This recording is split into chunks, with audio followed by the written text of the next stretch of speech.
Hi, my name is Ryan and welcome to my channel. Make sure you like and subscribe. I'm going to try to remember to say that every time before I do anything, especially when I start making these videos. I feel like I forget that all the time.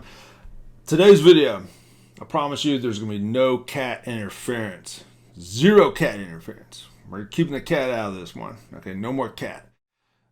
And some of y'all are probably just watching for the cat to see how much he attacks me. You probably got some side bets going on out there. That's fine.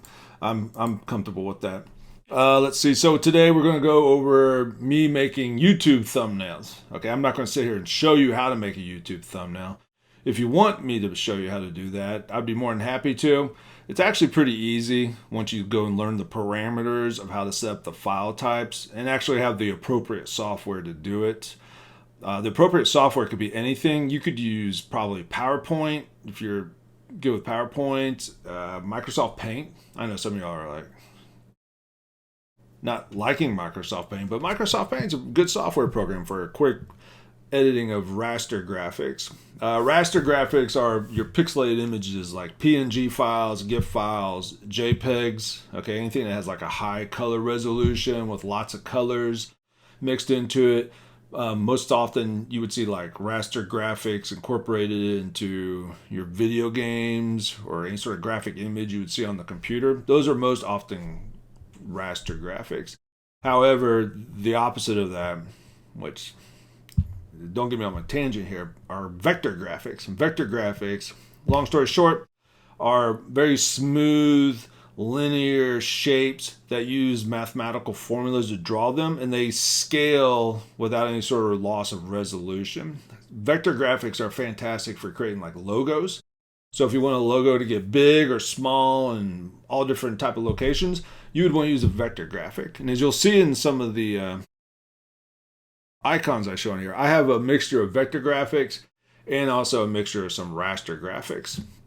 Let's see. Let's go ahead and start recording. I got the Twitch studio running. It's funny, last time I did this, which I think was for the video that went over the, when I get back from the gym, I'm all tense. Like I probably should stretch. Okay. I don't stretch because I'm lazy. There you have it. I'm lazy. I don't like stretching. I hate stretching. It's so boring, but it's so important. I don't do it. It's a bad habit.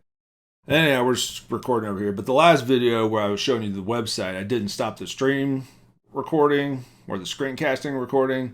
And I got home later that day and ended up with a 40 gigabyte MP4 file. That's going to be fun to open up and cut that out. Okay, so we're over here on the Twitch studio. You can see my camera and the infinite pictures going into infinity here. I don't know, it looks kind of cool. Kind of makes me wonder what's going on back there. All right, but anyhow, we don't want to sit here and watch that nonsense. We are here to look at some Java thumbnails. Now, I've made some different Java thumbnails. As you can see here on my screen, this is one for a video series I started called Java Dog when I was really trying to ramp up my computer science curriculum. I started making this series called Java Dog on YouTube. You can find it on the Discovertron channel.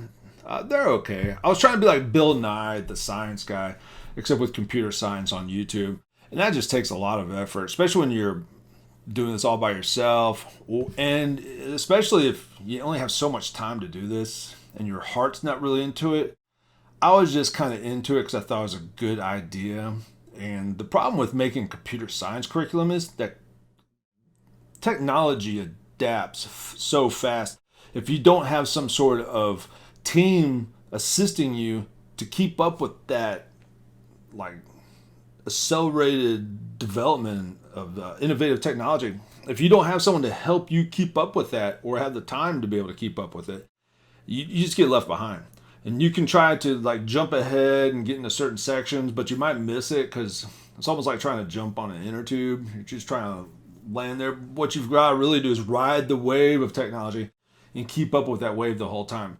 You can't just jump in at certain points because you might jump in too far ahead and the wave may just pass you by onto something else. Okay, you really don't know what's going to happen with that wave of technology. So you have to stick with it in order to be able to be there wherever it goes, because it could change directions. And I know this is like very ambiguous when trying to describe it, But I don't want to bore you with a bunch of crazy freaking details about technology.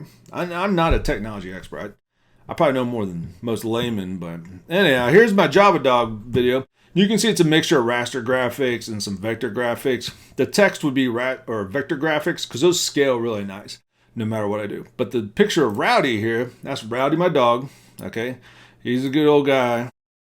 And you can see if I start, well, hold on, I'm not gonna mess with the images. But anyhow, that's a picture of what a thumbnail would look like. And it has certain dimensions if you look at it in detail. I'll go through those in another. If y'all want that, let me know. Send some comments down there in the comments down below, which is below the description, which is probably below some other advertisements and below some links to something else, or below links to getting you to go buy something based upon all the marketing data they collect off your computer. They make customized ads for you. Okay, whatever's down there, below that, put something if you want me to show you how to make thumbnails. I can do it. It's pretty easy.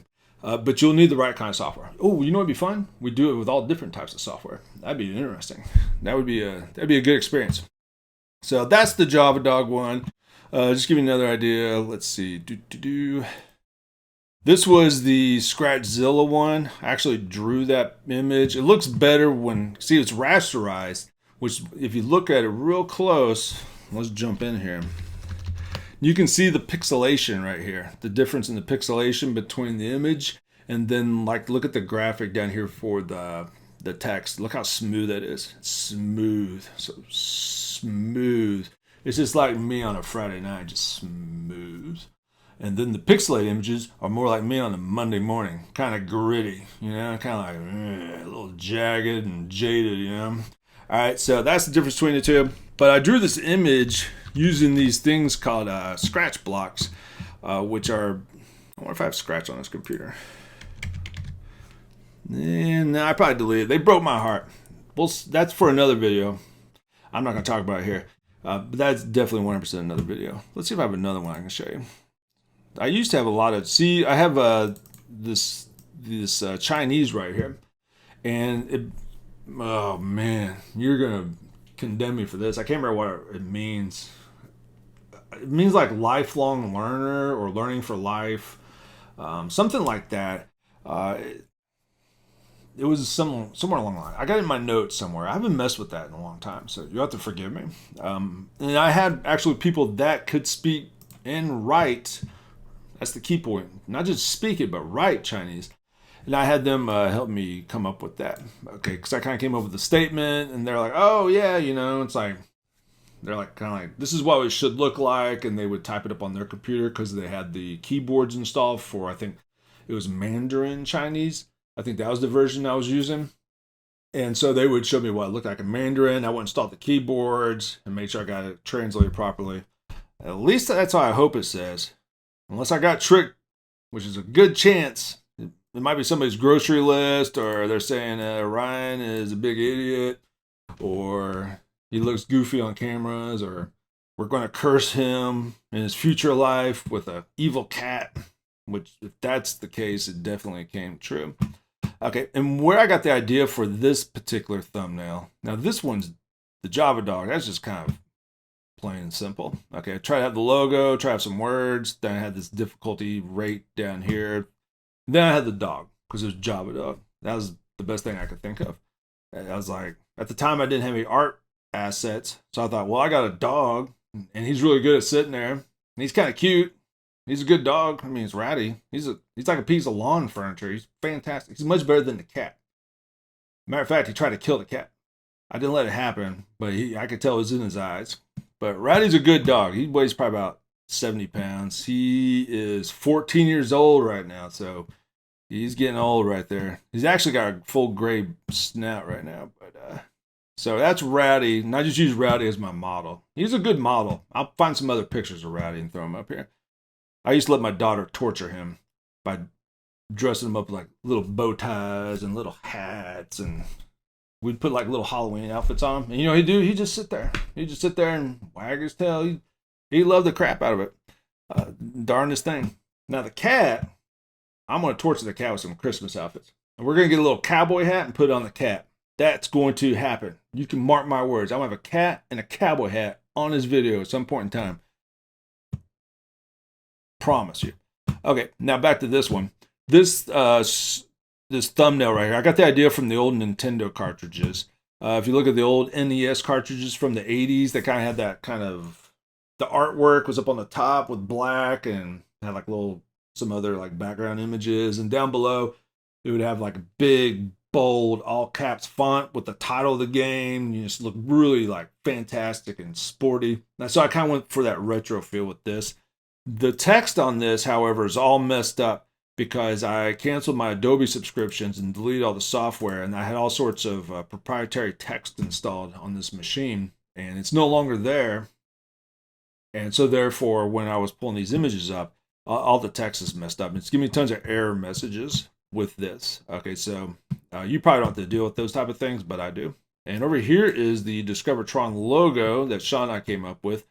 We kind of decided just knock off an Adobe logo because it's really popular. I mean, that's what people do, is they take other logos and they kind of adapt something similar so you have some sort of associative quality with it. Okay, that's why a lot of your company logos have some sort of element of something else in it. That way it transcends some positive feeling or some association with it. And if we wanted to, we could go through all sorts of company logos, especially startup companies that are coming up with logos. Yeah, so anyhow, that was where I got that. Now, the one we're going to be using for the, whoa, wrong one, for the Smoketron videos, it's going to be real similar.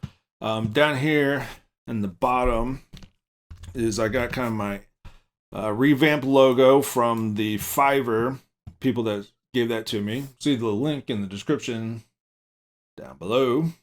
All right. And then, so I just kind of came up with that. That'll be on all the thumbnails. It won't look like this. Let's see, what's the hotkey command? There you go.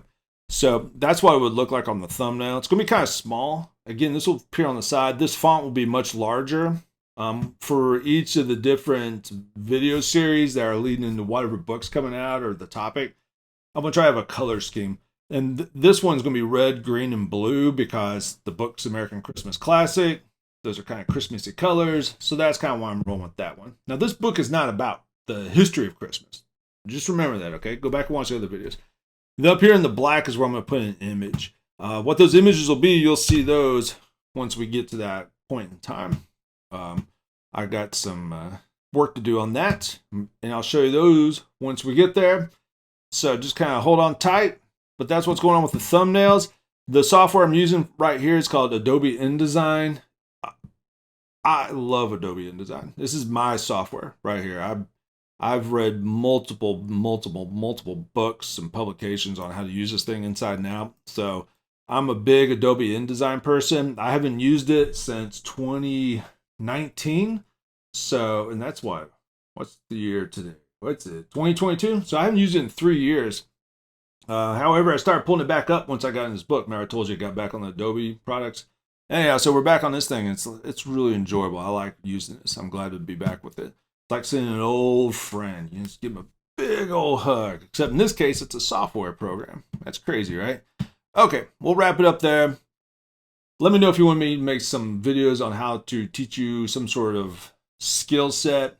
It's not going to be some expert type of workshop, but it'll be good instructional material that will help you make something that is professional and get you out there into whatever kind of venue that you want to go forward with. Okay, so we can develop these things. We just have to figure out what's going to be our target and head towards that target. Okay, and in my particular case, the target is making the thumbnails for these videos and then getting it out there on the internet. All right, you take it easy. Have a great day. Like, subscribe. Remember, keep working hard. Keep trying your best and don't ever quit. And remember, it's not the destination, it's the journey. We'll talk to y'all later. I'm really nailing this watch thing here recently, so I guess we don't have any more of those videos of me thumbing around with the watch and asking Siri out on dates. Nope, I missed the button. I missed it again. What the heck?